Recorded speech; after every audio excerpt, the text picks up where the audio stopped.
¿Cuál tiene mayor magnitud? ¿Cuál, perdón? Este que está aquí. Este campo es más débil. Ya que mientras más débil se hace, ¿qué pasa con el radio de curvatura? Se hace más grande. Lo pueden ver aquí si desean, aunque ustedes ya lo saben eso. Así es. Hasta el punto de que en ausencia de ese campo, la partícula debería viajar en línea recta. Por supuesto, despreciando los efectos gravitacionales. Así es, ¿verdad? Bien. Aquí tienen un problema un poquito más elaborado. Aquí sí vamos a combinar campos eléctricos con campos magnéticos. ¿De acuerdo? Lean bien el problema.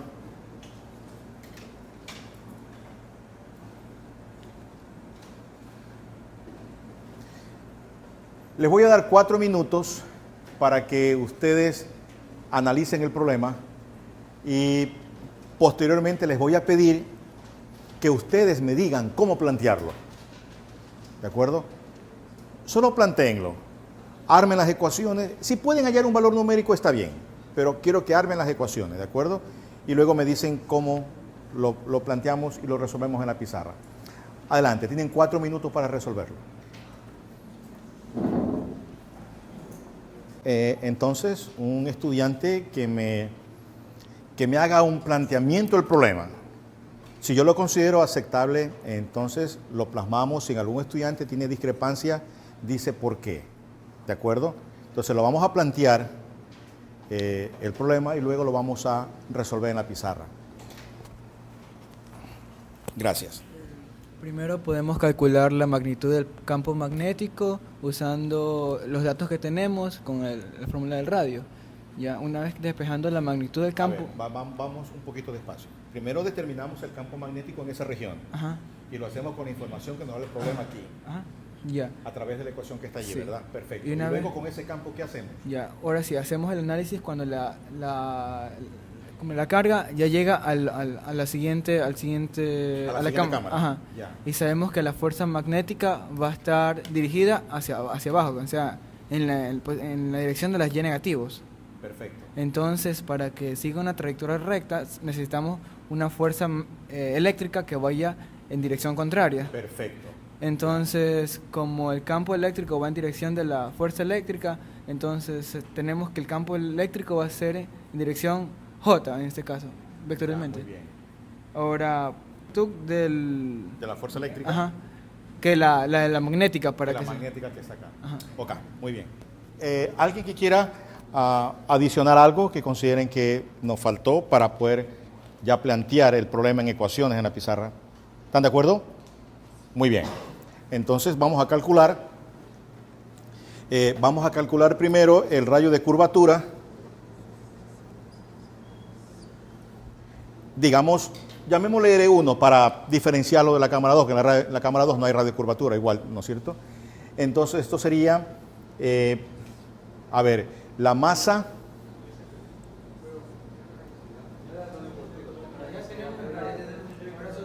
Ya vamos a, sí, de una vez, vamos a sacar de aquí el valor de B. Ok.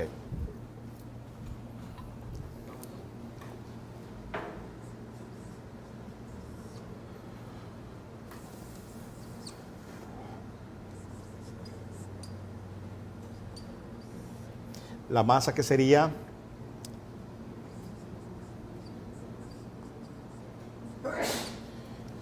2 por 10 a la menos 9 kilos, ¿verdad? Micros 10 a la menos 6 y gramos 10 a la menos 3 kilos, ¿no es cierto? 10 a la menos 9. La rapidez, los 5000.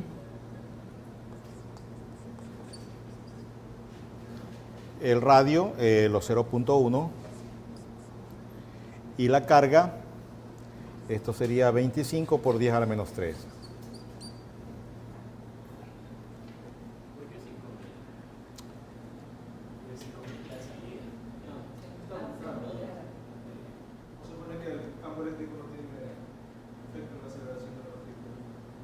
No entiendo. O sea, yo no sé si con él tampoco, porque yo creo que el campo eléctrico también va a acelerar la partícula. Bueno, a ver, las fuerzas aceleran las partículas. en este caso cambiaría la rapidez cuando tiene alguna componente en la dirección de la trayectoria. Pero lo que nos dijo aquí el joven es que la fuerza magnética actúa en esta dirección. Quizás se me olvidó hacer eso.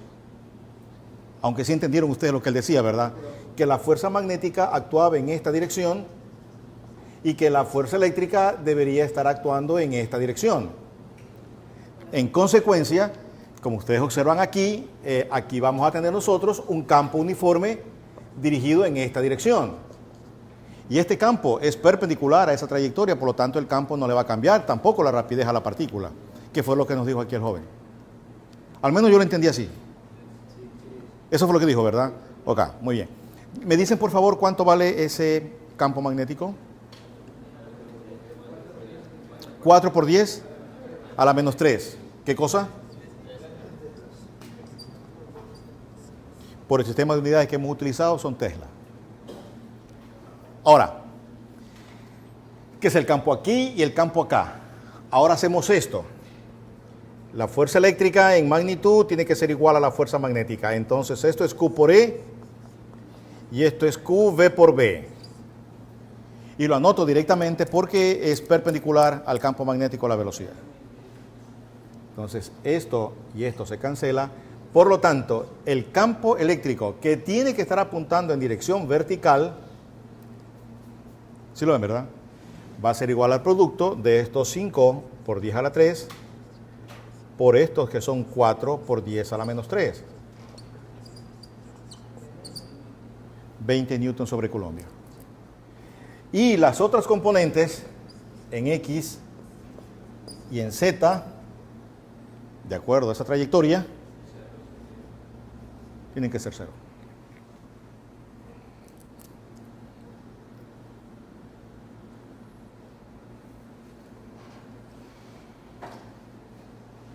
Esto que usted ve aquí, este dispositivo que usted ve aquí, esto se llama selector de velocidades.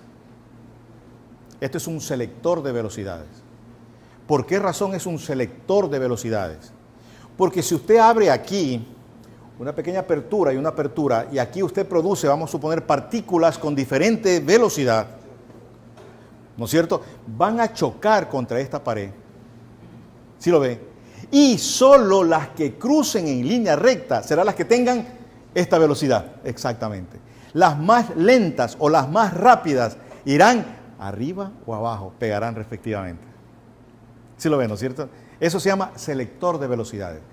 Y usted simplemente, con un par de perillas que controla el campo eléctrico y el campo magnético, todas las que pasen y las capta un detector, usted ya le conoce qué rapidez tiene.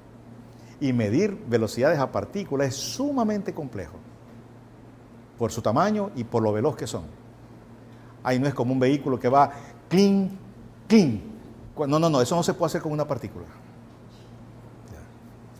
Pero sí lo puede hacer con estos campos. Miren un concepto físico bien básico y se pueden determinar cosas bastante complejas. Ahí tienen el ejemplo. ¿Perdón? ¿Dónde? Esto se usa, por ejemplo, en los espectrómetros de masa.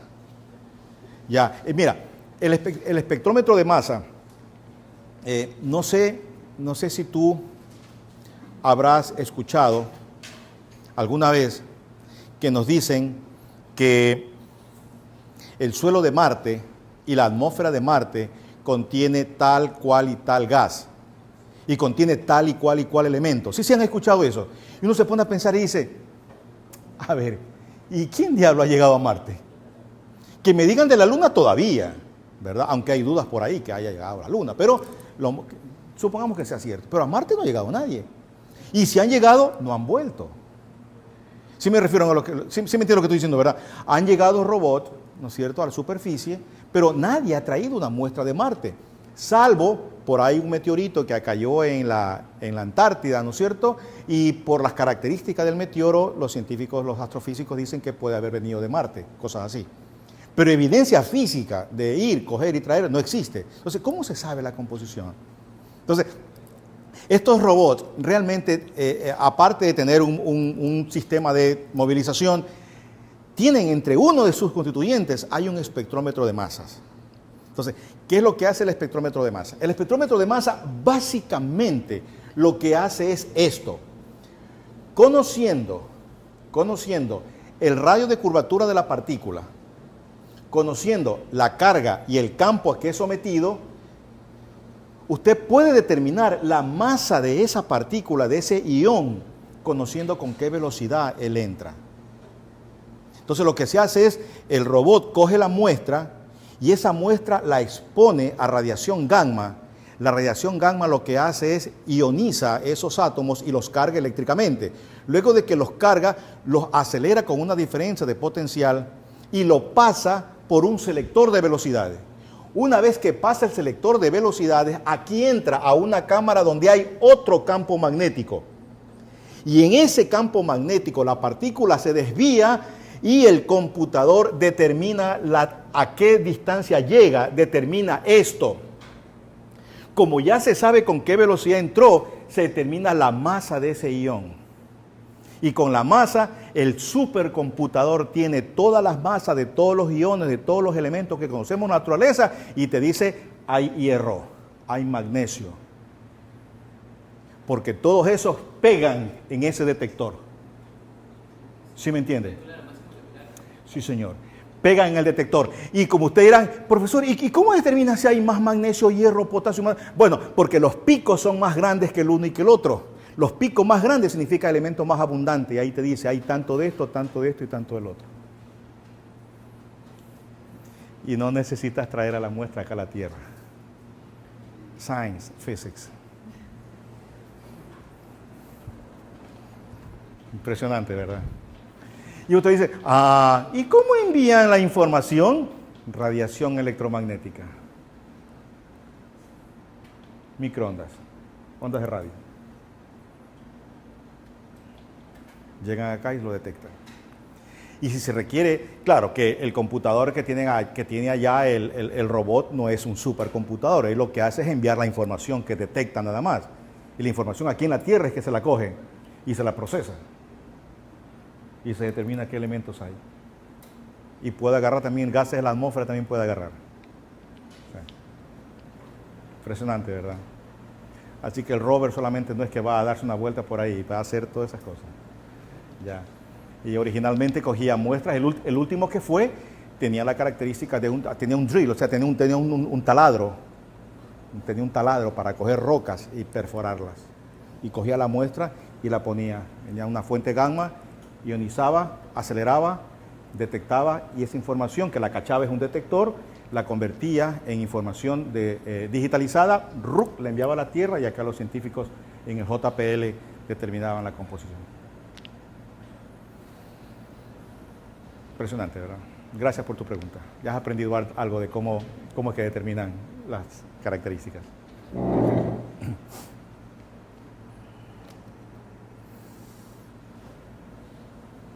Y otros dirán, ¿y cómo se sabe que Saturno tiene eso si nunca ha llegado nadie a Saturno?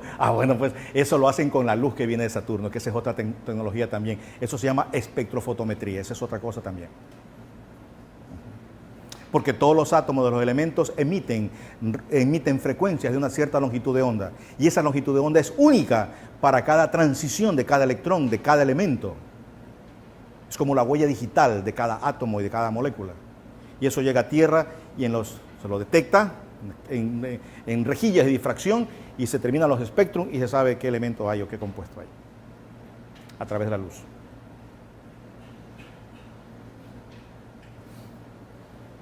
Bien, lo que vamos a ver ahora es esto. ¿Qué se fijan ustedes ahora? Que en lugar de analizar la fuerza sobre una partícula, ahora sería la suma de todas las fuerzas que se producen sobre cada uno de estos portadores de carga que se mueven en el interior de este alambre conductor. ¿Que conocemos la carga? Claro, son electrones. ¿Con qué velocidad se mueven? Claro, es la velocidad de arrastre. La velocidad de arrastre es producto del campo eléctrico que existe allá adentro. Es decir, esto. La fuerza sobre cada portador de carga, sabemos que son electrones, y sabemos que se mueven con una cierta velocidad de arrastre. En fin, lo que vamos a hacer es esto.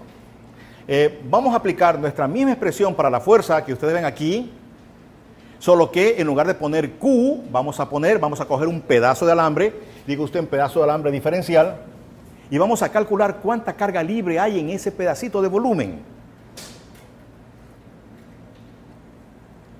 ¿Cuánta carga libre hay en esa porción de volumen? Pues será esto: el número de electrones libres por unidad de volumen multiplicado por ese volumen diferencial y por la carga que tiene cada electrón. Si nosotros esto lo ponemos aquí en esta ecuación, tenemos esto.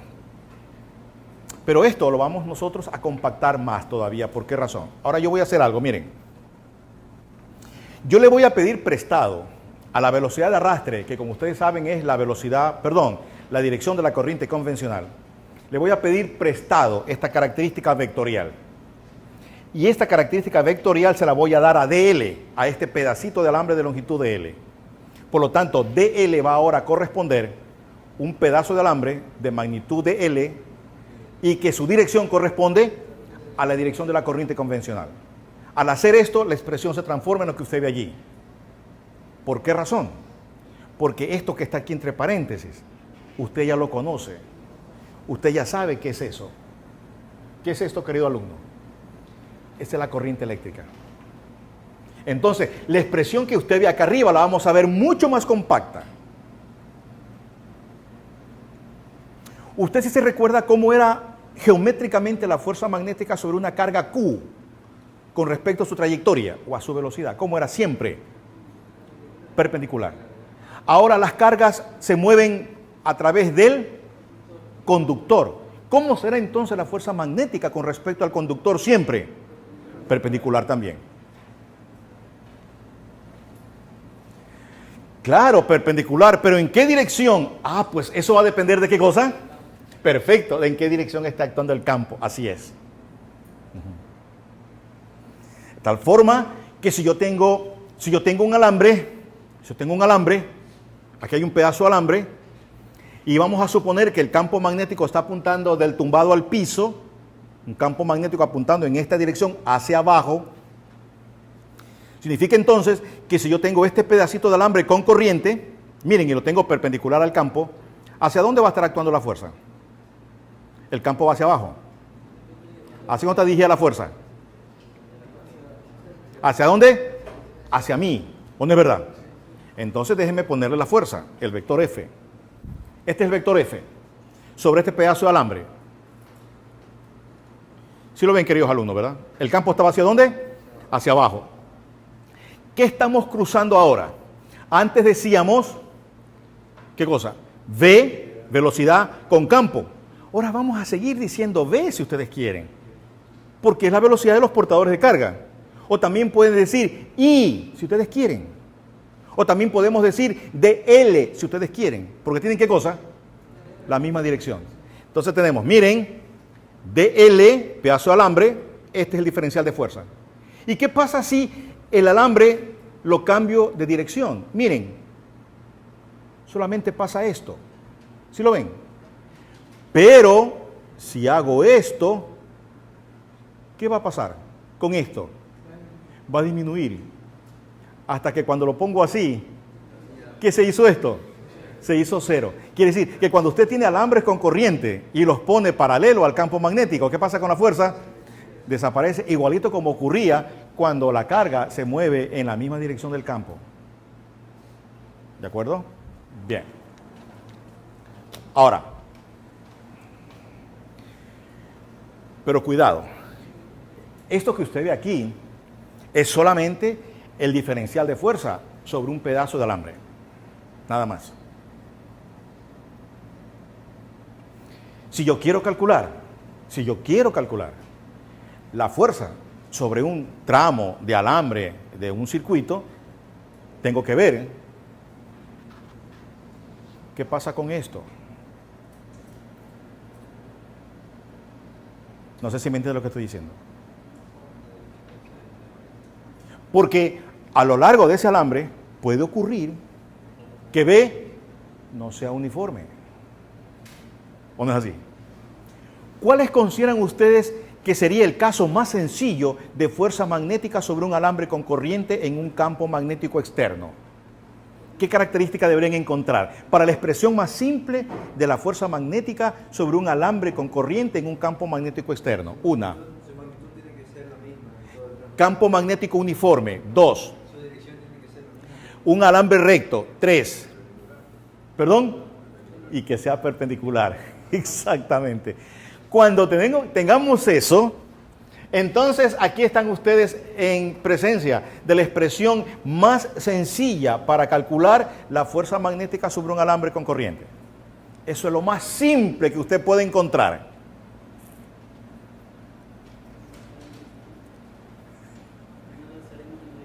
¿Perdón? No, sí, se usa, por supuesto. Lo que pasa es que la usan mal, que es otra cosa. Y ya vas a ver, es bien útil. A partir de ella es que podemos llegar nosotros a expresiones más generales y más complejas, pero es a partir de eso, ¿sí? Aunque no lo creas, ¿sí? Pero lo que ocurre normalmente, tomando lo que tú estás diciendo, lo que ocurre es que nosotros ponemos exámenes donde tengan que aplicar esto, pero como ustedes lo complican todo, ustedes es lo que hacen complicado el problema. Esa es la realidad. Así es. ¿O no es verdad? Así, usted lo complica. Dime entonces, a manera de resumen, ese resultado que está allí, ¿lo vamos a aplicar para qué condiciones tienen que cumplirse?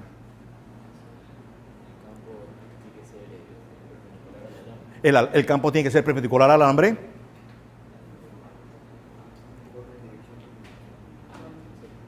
El campo tiene que ser también, tiene que ser uniforme. Y el alambre debe ser recto. Así es.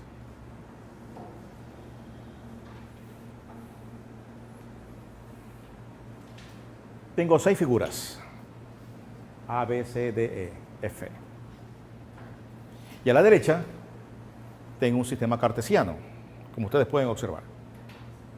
Yo voy a preguntar aleatoriamente a 6 estudiantes que me digan la dirección de la fuerza magnética sobre este alambre que está dibujado aquí de color azul, llevando corrientes en todas estas direcciones posibles. El estudiante solo me va a decir, si yo le pregunto gráfico A, él solo me va a decir o más Z o menos Z o más Y o menos Y. ¿Sí me entienden? Tienen 2 minutos para que discutan entre ustedes. Yo luego pregunto de manera individual. Adelante. A decirme simplemente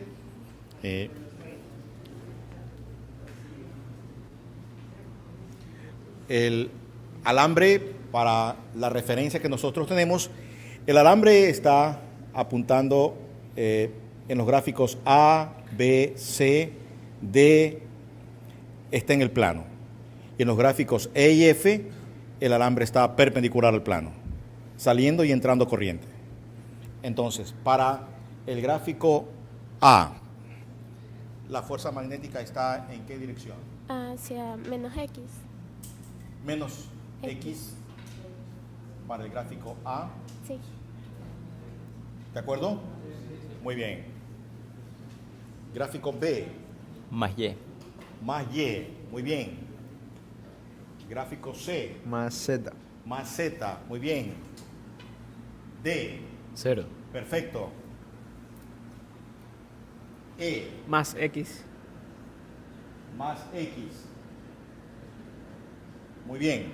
Correcto. F. Menos Z. Menos Z. ¿Estamos de acuerdo? Muy bien. Eso está perfecto. Lo que significa que esta pregunta que ven ustedes aquí no debería haber dificultades en responderla. Adelante.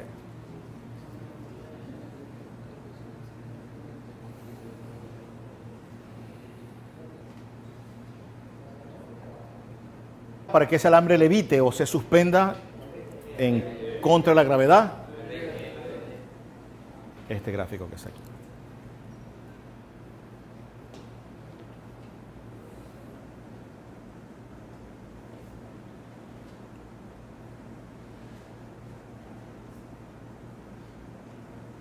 Claro que también podríamos hacer que el alambre suba con una cierta aceleración, solamente depende de las magnitudes de las fuerzas.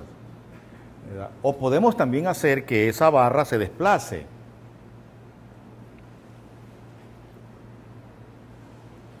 Esta es una vista superior. Tenemos aquí una espira en forma de U, como ustedes pueden ver, en donde el circuito lo cerramos con una barra, como usted observa allí, y en este extremo ubicamos una batería. De tal forma que esta batería nos va a proveer de una corriente a lo largo de este circuito que estaría formando este alambre con la barra que usted observa aquí. Vamos a despreciar todos los efectos de rozamiento. Entonces, la barra, el campo magnético tiene una cierta, existe en una cierta región, como ustedes pueden ver aquí, esto vale 20 centímetros, y la barra la soltamos de esta posición. Aquí la soltamos y la barra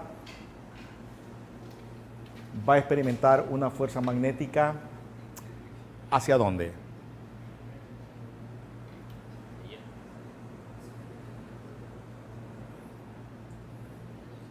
Porque eso tenemos que tener claro antes de resolver lo que viene más adelante. ¿Cuándo es verdad? ¿Hacia dónde? Perfecto, hacia la derecha, dirección de las X. Porque tenemos un alambre recto, campo uniforme y la barra es perpendicular al campo. Una fuerza de valor ILB apuntando en esta dirección.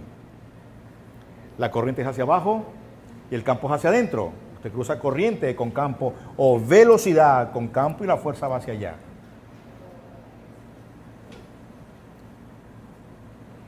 ¿Cuál sería la aceleración de esa barra?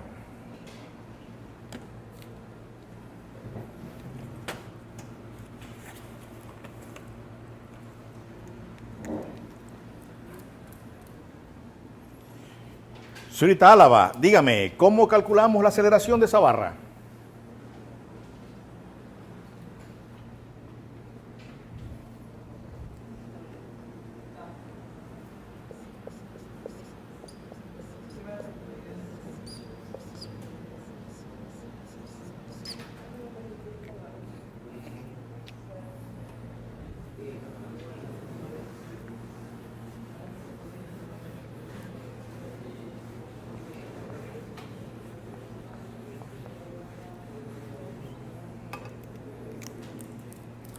Dígame, señorita Álava, ¿cómo calculamos la aceleración de la barra?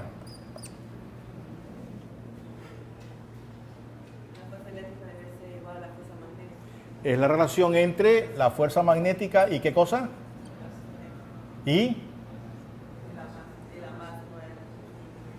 mira que me estoy controlando. Y la masa de esa barra. Así es. Okay. ¿Y la fuerza magnética cómo la calculas para seguir con usted? Esto que está aquí. Pero como esto es uniforme y son perpendiculares, ILB, exactamente. Si ustedes quieren, me dan un valor numérico, ¿de acuerdo? Si no, nomás lo dejamos allí, si ustedes desean.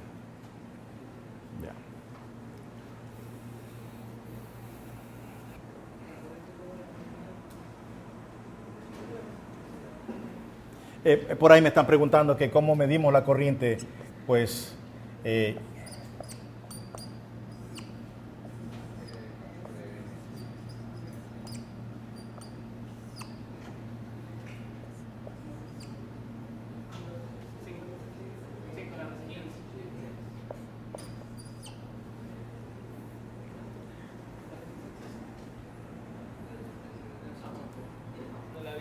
no le había visto.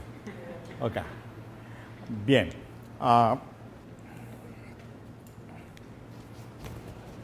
¿Cómo determinamos la velocidad máxima de esa barra? Calculando la velocidad de deriva. Calculando la velocidad de deriva, ¿seguro? Sí. Bueno, la velocidad de deriva es la velocidad con que se mueven las cargas, pero es dentro del alambre. Y eso no me están pidiendo. ¿Qué es lo que me están pidiendo? La velocidad de la barra cuando está ¿en dónde? Cuando está... No, aquí parte el reposo. Y ustedes me dijeron que se acelera ¿hacia dónde? Se va hacia allá. ¿Cuál es la velocidad máxima que me están pidiendo? Cuando la barra está abandonando el campo magnético. Porque una vez que abandona el campo magnético, ¿qué ocurre?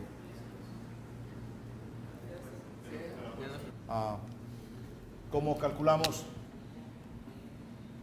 la velocidad máxima de esa barra? La velocidad máxima. Sí. Ya cuando sale del campo magnético. Bueno, sería cuando ya abandona el campo, porque una vez que ya abandona el campo, como esos rieles no tienen fricción, ya la fuerza se hace cero, entonces la barra se mueve con velocidad constante.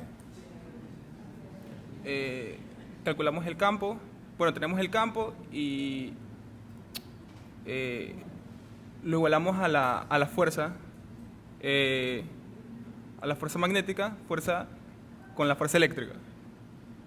Entonces tenemos que campo eléctrico es igual velocidad por campo magnético. ¿Y sabes que te están filmando? Es lo bueno que no es en vivo. Ya. Voy a seguir consultando para que veas que no eres el único. Te pusiste rojo de la risa lo que estaba hablando, ¿no es cierto? A ver, ¿cómo calcularíamos la velocidad final de esa barra? Creo que por energía se podría. Podría ser. ¿Y cómo utilizarías ahí energía? Tenemos la distancia y la fuerza, que es constante. Ya. Diferencia, energía cinética final menos inicial y de Ya, espejo. ya. La inicial sería 0, creo. Sí. Y ahí... O sea, el teorema trabajo-energía cinética. Sí. Puede ser. Sí, puede ser. Ahí saldría. O una ecuación simple de cinemática, ¿o no es verdad? Porque ya conocemos la aceleración, ¿verdad? Así es.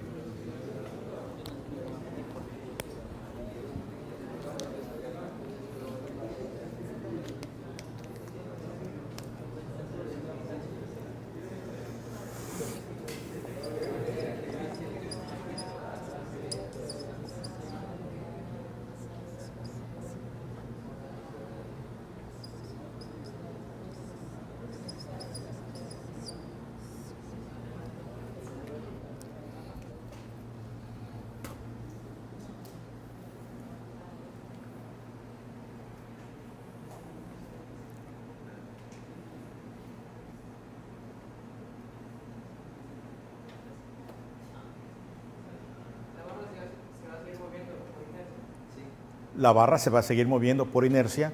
Ya la fuerza, una vez que abandona el campo, ya fuerza magnética no hay. La gravedad es perpendicular, por lo tanto la gravedad tampoco la va a acelerar y seguirá moviéndose con rapidez constante porque no hay fricción. Sí.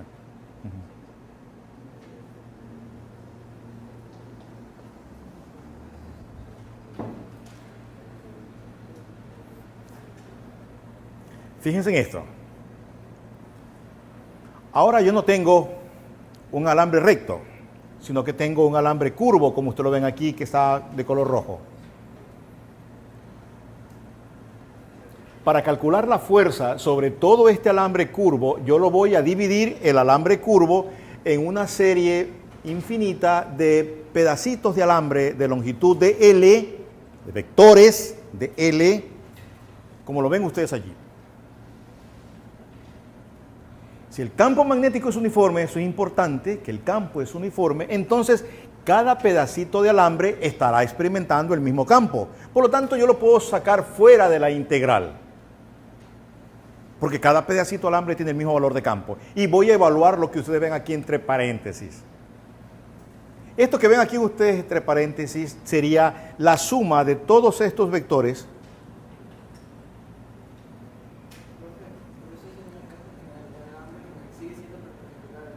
¿Perdón?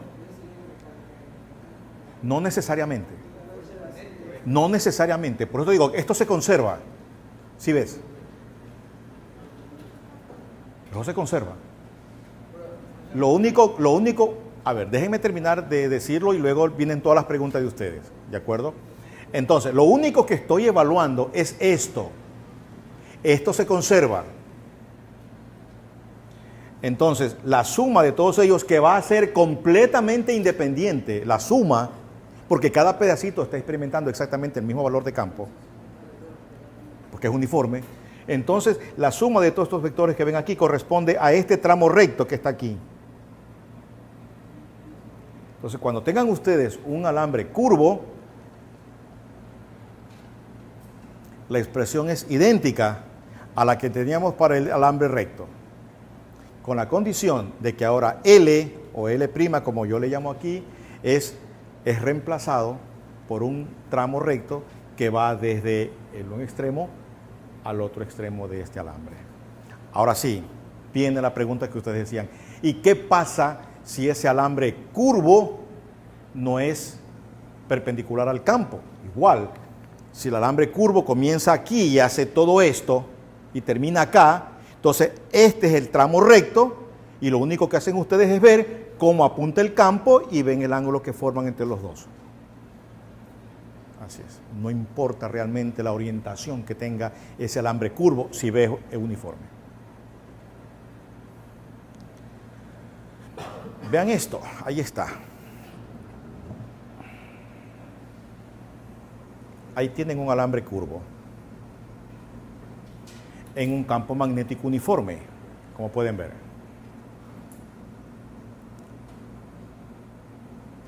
Por supuesto, va a haber fuerza en este tramo recto, igual que el tramo recto que ven acá, y también en el tramo curvo que está aquí, que es el que realmente me interesa. ¿Por qué digo que realmente me interesa? Porque este tramo recto que ven aquí experimentará una fuerza, ¿en qué dirección? ¿Hacia dónde? Y sobre el tramo que está allá, porque la corriente se invierte. Entonces, fuerza magnética aquí, fuerza magnética para allá. Ahora viene la pregunta esta. Aquí tengo el tramo curvo y el campo es uniforme. ¿Cuál sería la fuerza sobre todo este tramo que lleva corriente desde aquí hasta acá? Sería la fuerza sobre un tramo recto que vaya ¿de dónde? Desde aquí hasta acá. ¿Y cuánto mide ese tramo recto? 2R. Entonces, yo sé que la fuerza sobre un tramo recto y el tramo recto, adicionalmente, ¿cómo es con respecto al campo? Es perpendicular. Entonces, la fuerza sobre este tramo sería I 2R por B. ¿Apuntando hacia dónde? Hacia arriba.